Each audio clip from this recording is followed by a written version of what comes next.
Barangay Ginebra, may mahuhugot pa palang sharpshooter na siyang tamang-tamang panapat sa mga makakabanggang gunner like Arvin Tolentino or etong si Joshua Monson.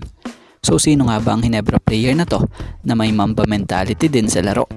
At balita, bilib din dito noon pa etong si Justin Brownlee bago pa man ito makuha ng Ginebra. At ang mabigat nga po ng mga pangalan gaya nila Cedric Bearfield, Mikey Williams, usapang trade ating tatalakayin. So yan ang ating mga tatalakayin, kaya wag na nga nating patagalin pa, tara at atin ang talakayin agad yan.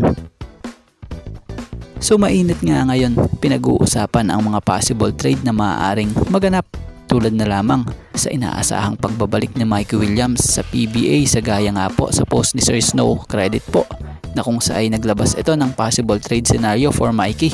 Isa pa dyan, maging kay Blackwater star Cedric Bearfield, may update rin rito na para bang sinasabi rito na hindi raw ito sa SMB mapupunta kundi TNT. So para sa opinion nga natin kung ganun lang din naman, mas maigi pa ipalit na lang ng TNT si Mikey kay Cedric dahil para fair trade naman kung sakali, dahil same lang din naman sila ng galawan. Bukod dyan, magkasing height pa sila. So nagkakaiba lang sa edad, syempre. Si Mikey 33-year-old na, si Cedric 28-year-old pa lamang.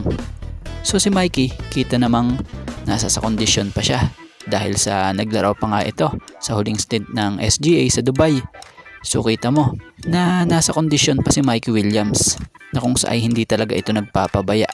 Kahit na matagal-tagal ding panahon hindi ito nakita maglaro sa mother team na to sa PBA na TNT dahil sa hindi nga maintindihang dahilan. So si Bearfield naman, solid ito talaga dahil this conference he averaged 20.75 points per game, 4.25 rebounds per game, and 3.75 assists per game. Literal na scoring machine din talaga kung maituturing tulad ni Mikey Williams. Pero syempre, wala pa namang final decision about dito.